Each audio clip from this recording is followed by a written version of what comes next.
मौत से ठन गई जूझने का इरादा न था, मोड़ पर मिलेंगे वादा न था, रास्ता रोक कर खड़ी हो गई, यूं लगा जिंदगी बड़ी हो गई। नमस्कार, आप देख रहे हैं लाइव बिहार और मैं हूं आपके साथ असलम अब्बास।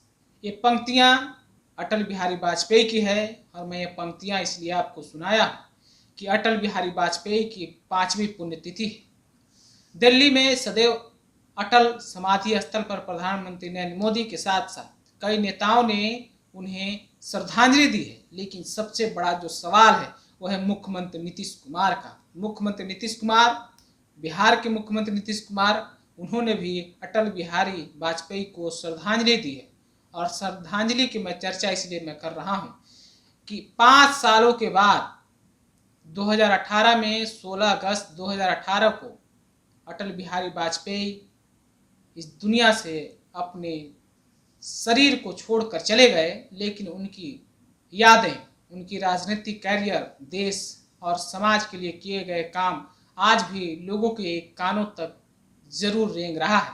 लेकिन सबसे बड़ा जो सवाल है वो सवाल है कि वजीर आजम नरेंद्र मोदी ने श्रद्धांजलि उन्हें दी है सदैव अटल समाधि स्थल के पास जाकर। इसके अलावा भी कई नेता रहे हैं, लेकिन सबसे बड़ा जो बात है वो नीतीश कुमार से जुड़ा हुआ है। नीतीश कुमार श्रद्धांजलि दिए हैं और उन्होंने अटल बिहारी वाजपेयी को बहुत ही भावभीनी तरीके से याद किया है। आप समझिए, नीतीश कुमार जो मौजूदा समय में पूरे देश में घूम घूम कर भाजपा के खिलाफ विपक्षी एकता को मजबूत कर रहे हैं। 2024 में कैसे नरेंद्र मोदी को, भाजपा को सत्ता से हटाना है, उसके लिए मुहिम चला रहे हैं और एक तरफ अटल बिहारी वाजपेयी को याद कर रहे हैं। ये 5 साल का मैं फासला इसलिए बोल रहा हूँ आपको कि 2018 से लेकर 2023 के बीच में अगर एक साल छोड़ दिया जाए कोविड का दौर 2020, तो उसके बाद से कभी भी नीतीश कुमार सदैव अटल समाधि स्थल पर नहीं गए। अपने बाइट में बोलते नजर आए कि बीच में कोविड आ गया इसलिए हम नहीं गए, टाइम नहीं मिला। लेकिन 2023 में मुख्यमंत्री नीतीश कुमार दिल्ली पहुंचते हैं और अटल बिहारी वाजपेयी को श्रद्धांजलि देते।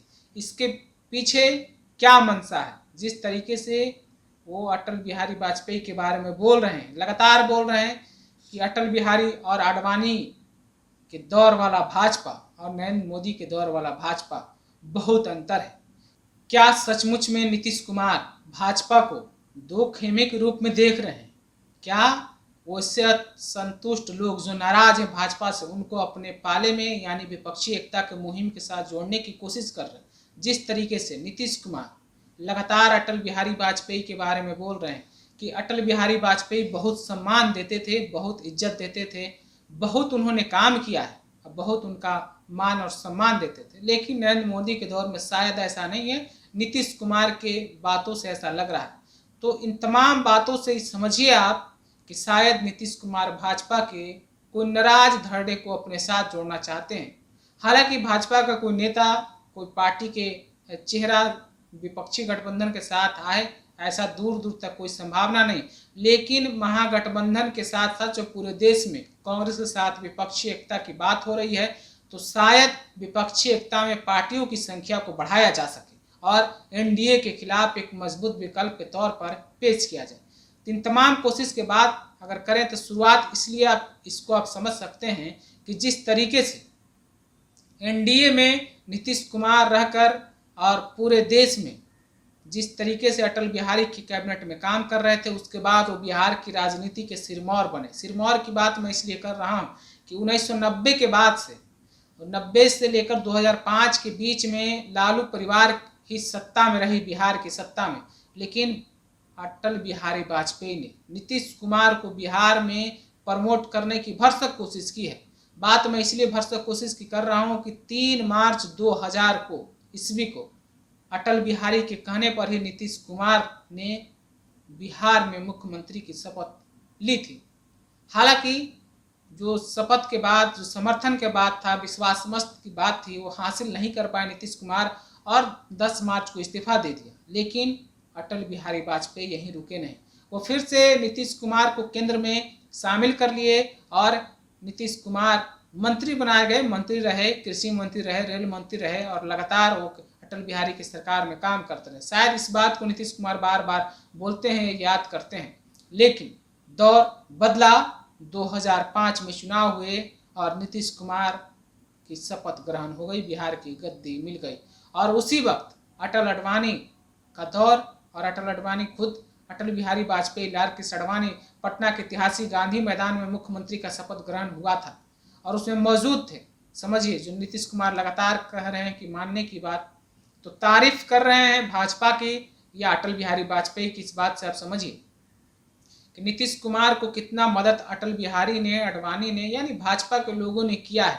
लेकिन मौजूदा समय में नीतीश कुमार इस भाजपा से, मोदी के नेतृत्व वाली भाजपा से नाराज है। क्या इसमें भी कोई सच्चाई है? इस बात को भी समझिए।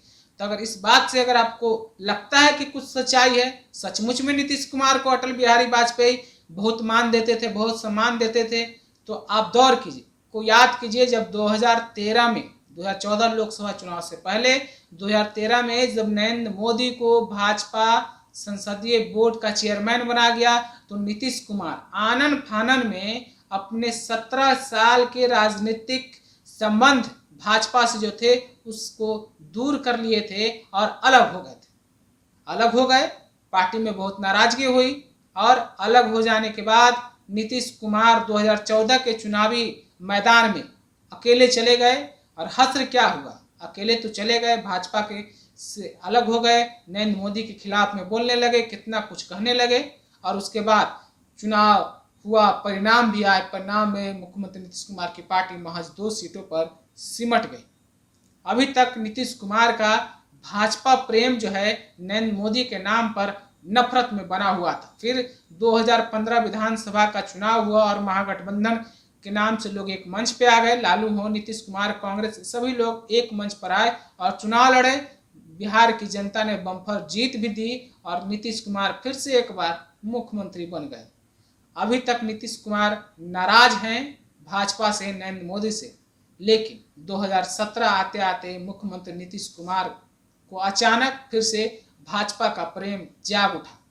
उधर तेजस्वी यादव अपने पिता के रेल मंत्री के काल के दौरान रेलवे घोटाला को लेकर नौकरी के बदले जमीन मामले में आरोप लगने पर नीतीश कुमार अपनी अंतरात्मा की बात सुनने लगे और तेजस्वी यादव से सफाई मांगने लगे कि सफाई दीजिए, आखिर सीबीआई जो चार्जशीट दायर की उसका असली मामला क्या है। राजद की तरफ से, तेजस्वी यादव की तरफ से, लालू यादव की तरफ से क्या कुछ सफाई आया? नहीं आया। मीडिया के सामने कुछ नहीं आया, लेकिन नीतीश कुमार ने आरजेडी को, लालू यादव को एक बार गच्चा दे दिया और चुनाव का जो मैंडेट था उसको गच्चा देकर फिर से भाजपा प्रेम उनका जागा और बीजेपी के साथ बिहार में सरकार बना ली। और फिर से सरकार जब बनी तो ये सरकार चली।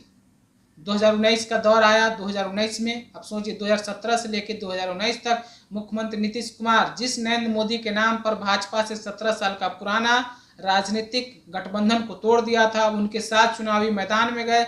बिहार में जनता ने इस गठबंधन को आशीर्वाद भी दिया। बिहार के 40 लोकसभा सीट में से 39 लोकसभा सीट एनडीए गठबंधन को मिल गया, जिसमें 20 सीट भाजपा जीतने में कामयाब रही, तो 19 सीट जदयू के खाते में गई, जबकि 1 सीट कांग्रेस के खाते में।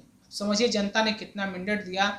लेकिन इन तमाम मैंडेट के बीच 2020 विधानसभा का चुनाव भी हुआ और 2020 विधानसभा चुनाव में नीतीश कुमार फिर से एनडीए गठबंधन के साथ ही थे। चुनाव हुआ और चुनाव होने के बाद बहुत ही मामूली अंतर से मुख्यमंत्री नीतीश कुमार गठबंधन के साथ सरकार बचा पाने में सफल हुए। लेकिन यहीं से वो रास्ता था जब नीतीश कुमार को लगने लगा कि जदयू को नरेंद्र मोदी कमजोर कर रहे हैं, भाजपा कमजोर कर रही। कारण था चिराग पासवान। जिस तरीके से चिराग पासवान पूरे बिहार विधानसभा के चुनाव में अपने आप को नरेंद्र मोदी का हनुमान बता रहे थे और वो चुनाव अलग लड़े, अलग यानी कि 2019 चुनाव में रामविलास पासवान और लोजपा एनडीए गठबंधन में थी, लेकिन 2020 के विधानसभा चुनाव से पहले रामविलास पासवान का देहांत होता है और चिराग पासवान विधानसभा चुनाव अकेले दम पर लड़ने का फैसला करते हैं। अरे ही वो टर्निंग पॉइंट है जहां से मुख्यमंत्री नीतीश कुमार की शायद राजनीतिक अस्तित्व कमजोर होती है, या कहें कि चिराग मॉडल ने इतना उनको नुकसान पहुंचाया कि उनकी पार्टी 42 सीटों पर आकर सिमट गई बिहार विधानसभा चुनाव 2020 में। और यही से शायद मुख्यमंत्री नीतीश कुमार का जो मौजूदा भाजपा है, नरेंद्र मोदी का भाजपा है, उससे नफरत होने लगी। और वही नफरत का नतीजा है कि आखिरकार 2022 अगस्त में मुख्यमंत्री नीतीश कुमार ने एक बार फिर से गच्चा भाजपा को दे दिया। चुनाव 2020 में भाजपा के साथ लड़े, लेकिन 5 अगस्त 2022 को गच्चा भी भाजपा को दिए और एक बार फिर से लालू यादव के साथ सरकार बना लिए। यानी कि मुख्यमंत्री नीतीश कुमार ने फिर से शपथ ली, मैंडेट हासिल किया लालू यादव के साथ में जाकर, यानी आरजेडी के साथ में जाकर।